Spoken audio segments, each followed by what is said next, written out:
ఒక మాట చెప్పన్నా మిట్లారా, చేనేత వ్యవస్థ నేత వ్యవస్థ చిన్నాభిన్నం అయిపోతుంది.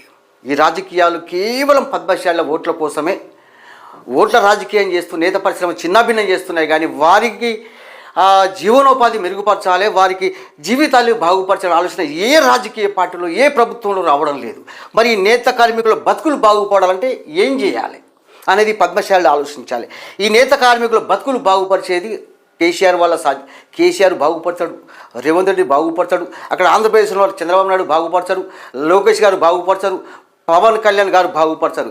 వీరి బతుకులు బాగుండాలంటే పద్మశాలి సమాజం నుంచి బలమైన గొంతులు అసెంబ్లీ గేటు బద్దలు కొట్టుకుని అసెంబ్లీలోకి వెళ్ళిన రోజు మాత్రమే వీరి బతుకులు బాగుపడతాయి తప్ప ఎంతసేపు నాకు కేసీఆర్ అంటే అభిమానము, నాకు రేవంత్ రెడ్డి అభిమానము, నాకు లోకేష్ గారి అభిమానము, నాకు చంద్రబాబు నాయుడు అభిమానము, నాకు పవన్ కళ్యాణ్ అభిమానమని వాళ్ళపైన అభిమానంతో జెండాలు మోసినంత కాలం పాము కదా తన పిల్లల్ని తానే చంపుకున్నట్టు పద్మశాలి సమాజ జాతి ముందు నేత కార్మికులు చెల్లాచెదురైపోతూ దిక్కుతో స్థితిలో ఆత్మహత్య చేసుకుంటే ఏమి చేయలేని నిస్సహాయ స్థితిలో పద్మశాలి సమాజం ఉండిపోతుంది.